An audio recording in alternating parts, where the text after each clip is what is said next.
Bonjour et bienvenue sur Medi 1 TV. Un taux de participation en hausse malgré le Covid, victoire du RNI d'Aziz Akhanouche et chute abyssale du PJD après une décennie à la tête du gouvernement. Voilà ce qu'il faut retenir des législatives que le Maroc vient de vivre ce 8 septembre.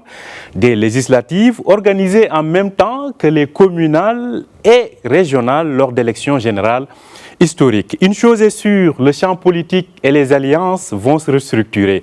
Quelle configuration alors après ces élections du 8 septembre? Nous posons la question à notre invité du jour. Il s'agit de Mohamed Zeinabi, notre confrère et rédacteur en chef de l'Observatoire du Maroc en direct avec nous depuis Casablanca. Bonjour Mohamed Zeinabi.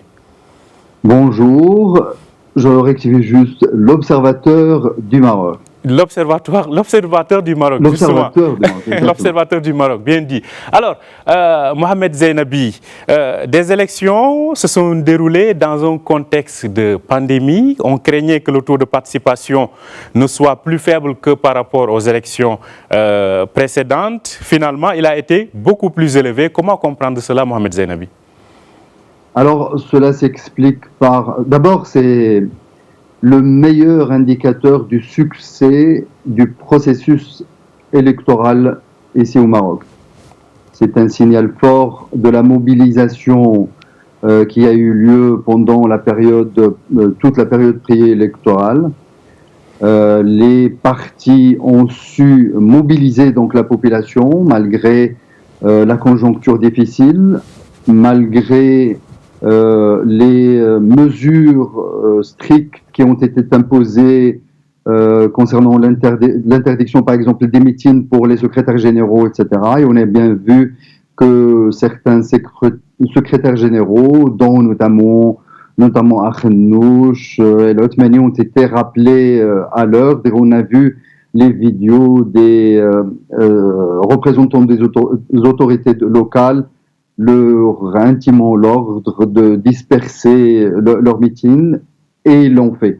Donc, malgré cette conjoncture donc difficile de crise sanitaire qui n'est pas encore terminée, les Marocains se sont déplacés en masse pour assumer, remplir leurs devoirs civiques. Et c'est réconfortant pour la démocratie, pour le modèle démocratique marocain. Voilà. Alors, fait marquant, les jeunes se sont mobilisés en force. On aura probablement une étude post-élection qui va nous déterminer l'impact de la mobilisation via les réseaux sociaux sur le vote de la population connectée, majoritairement jeunes. Mais d'ores et déjà, en suivant hier les réseaux sociaux, on a bien vu que énormément de jeunes postaient leurs photos fièrement en montrant la trace indélébile comme quoi ils sont passés dans un bureau de vote. Alors Mohamed Zeinabi, on constate aussi que le taux de participation, et ce n'est pas la première fois, a été plus élevé dans les provinces du Sud. Comment expliquer cela? Alors, ce n'est pas une surprise, vous l'avez bien dit, donc comme les années précédentes, comme lors des échéances électorales précédentes, et il s'agit d'un véritable plébiscite de la part de la population du devoir de participation au processus démocratique du pays. Ce sont toujours mine de rien, des actes militants que veulent bien montrer nos concitoyens des provinces du Sud pour ne laisser aucune occasion aux ennemis du Maroc, aux partis hostiles du Maroc, pour dire, participation faible dans les provinces du Sud avec les interprétations possibles qui pourraient avoir lieu. Non. À chaque fois, ils montrent leur patriotisme et leur forte participation au processus et à la construction démocratique du pays. Alors, Mohamed Zeinabi, entrons entre guillemets, dans le vif du sujet désormais, c'est-à-dire au lendemain des élections, on s'attend à des alliances. Selon vous, aujourd'hui, avec donc cette percée du RNI, le PAM qui se maintient, donc l'Istiqlal qui reste une force importante, mais surtout la chute du PJD. Aujourd'hui, vers quelle alliance se dirige-t-on pour la formation de la prochaine majorité? D'abord, je m'arrête un petit peu sur cette dégringolade, chute vertigineuse, qu'est-ce que je dis, du PJD à ce triple scrutin. 12 sièges seulement, hein. C'est un indicateur qui mérite analyse. C'est une sanction populaire pour le parti islamiste au terme d'une décennie au pouvoir. L'usure du pouvoir a joué, certes, mais le discours politique et l'offre politique du parti islamiste a causé sa perte. Et il doit donc rebattre ses cartes, revoir sa stratégie et se résoudre à comprendre que les discours politiciens sont désormais un petit peu désuets et c'est pas ce que veulent les Marocains. Maintenant, par rapport aux alliances, vous pouvez aisément le deviner. Hier, nous étions à Rabat dans les sièges des différents partis. La nuit a été longue et on a essayé un petit peu de sonder le terrain, de tâter le terrain pour voir quelles seraient les alliances possibles. Pour le moment, il n'y a pas de scoop à donner, il n'y a pas de grande déclaration, il n'y a pas d'indiscrétion déjà sortie de nos premiers contacts, mais on va revenir aux dernières déclarations lors de la campagne électorale des différents secrétaires généraux des partis gagnants, et on pourrait en déduire que le Rassemblement national des indépendants, le RNI, avec le parti de l'Istiqlal, pourrait conduire la prochaine alliance qui pourrait être élargie à l'Union socialiste des forces populaires, notons-le, qui a marqué une forte progression, passant à la 4e position, et bien sûr avec le mouvement populaire, avec ses 26 sièges, c'est un parti qui compte, et l'UC avec ses 18 sièges aussi qui comptent.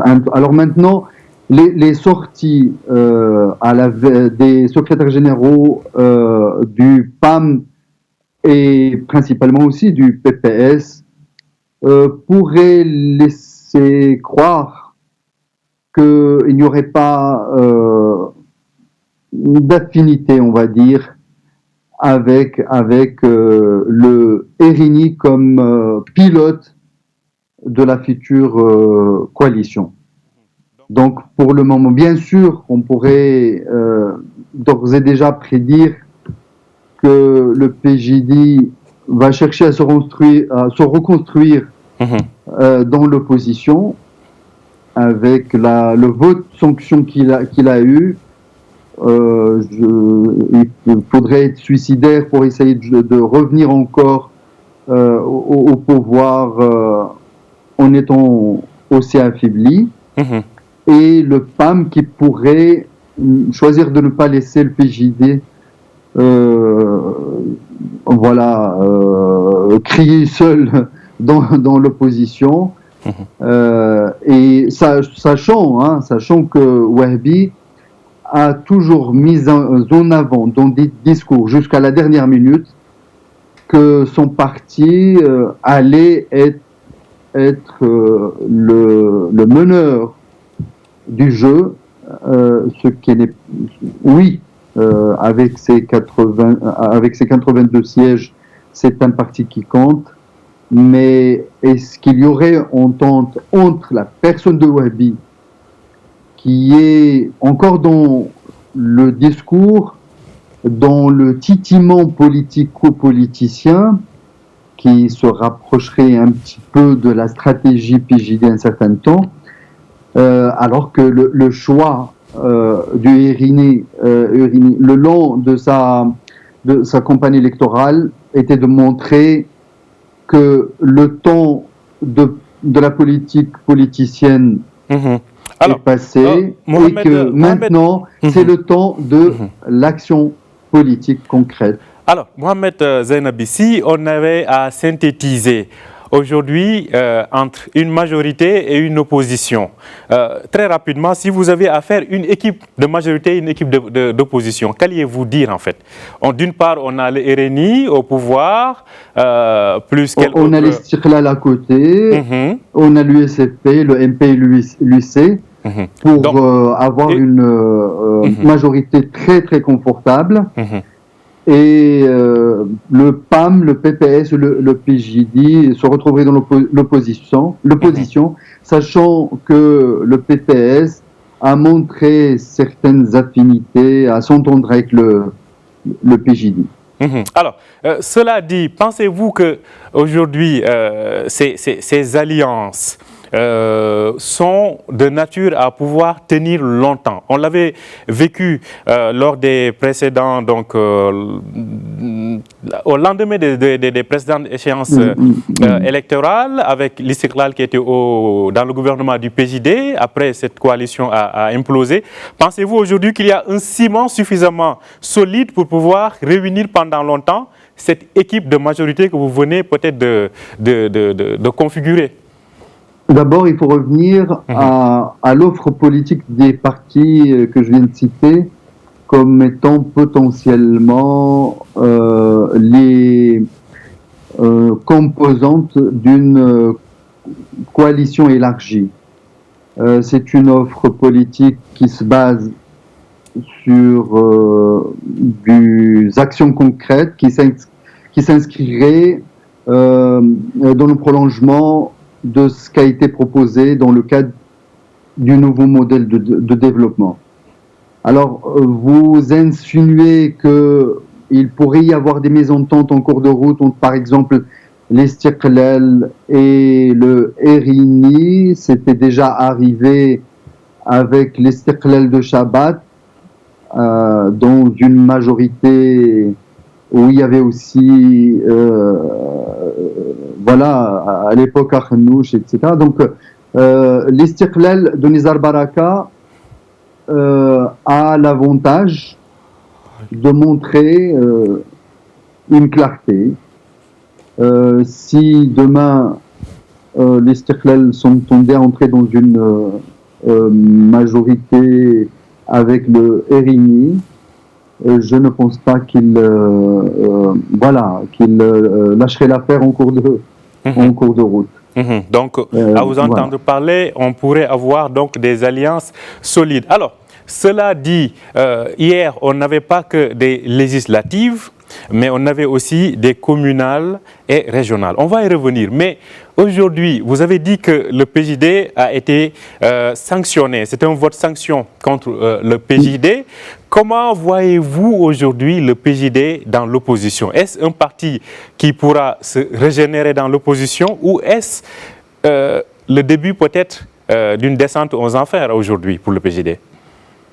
Alors, clairement, le choix qui est affiché dès après l'annonce des résultats des élections par le PJD et par son secrétaire général Saad El Othmani, c'est un discours, encore une fois, populiste et qui est renoué avec le discours que l'on a connu avant 10 ans. La première déclaration de l'Othmani était de dire « Attention, on ne nous a pas remis les PV après la fin du processus électoral ». Et ce faisant, il disait que certains partis se plaignent, dans le PJD, se plaignent de ne pas avoir reçu ces PV. Il ne cite pas de quels autres partis il s'agit, etc. Et ça, c'est du populisme. Alors, assez rapidement, Mohamed Zainabi, on est un peu rattrapé par le temps. Restons juste très rapidement sur le PJD. Pensez-vous qu'on va assister à une reconfiguration au sein même du parti? Je fais référence à des figures qui étaient là et qui peut-être pourraient marquer leur retour, comme on l'a vu en fin de campagne électorale. Alors, si vous insinuez en fait le retour potentiel d'Mben Kiran, je crois qu'avec son discours maladroit qui a participé au suicide politique du PJD, je crois qu'il s'est lui-même affaibli et qu'il ferait bien de prendre sa retraite pour de bon. Je pense que le PJD gagnerait à se régénérer ou se renouvelant réellement, à donner leur chance à des figures jeunes, porteuses de nouvelles idées, convaincues que l'ère de l'islam politique est terminée et qu'ils seraient prêts à aller sur un autre terrain de la démocratie peut-être sociale, avec des valeurs peut-être conservatrices, mais suffisamment en phase avec la réalité marocaine d'aujourd'hui. Une dernière question, et les Marocains aujourd'hui une dernière question, malheureusement. On est acculé par le temps, mais très rapidement, on a vu donc la configuration au niveau du Parlement, pour le moment, selon les résultats provisoires. Pour ce qui est de communal et régional, à quoi devrait-on assister selon vous? Assez rapidement, Mohamed Zainabi. Là encore, le PJD a reçu une vraie raclée, notamment dans ces bastions qui faisaient sa force à Fès, à Casablanca. Figurez-vous que le secrétaire général du PJD n'a pas réussi à avoir un siège dans la circonscription Rabat-Ossion législative. C'est tout dire. Donc, les alliances sur le plan local, ne soyons pas étonnés que certains partis aient à coaliser avec certains représentants du PJD au niveau local. Ça fait partie du jeu local. Mais là encore, le RNI, le PJD, l'Istiqlal, le PAM sont les partis forts au niveau local et régional. Merci beaucoup, Mohamed Zainabi. Je rappelle que vous êtes notre confrère et rédacteur en chef donc, à l'Observateur du Maroc. Merci d'avoir été avec nous depuis Casablanca. Merci à vous aussi de nous avoir suivis. Je rappelle que vous pouvez retrouver cet entretien sur notre site www.mediennews.com. Très bonne journée et bonne suite de programme sur Médien TV.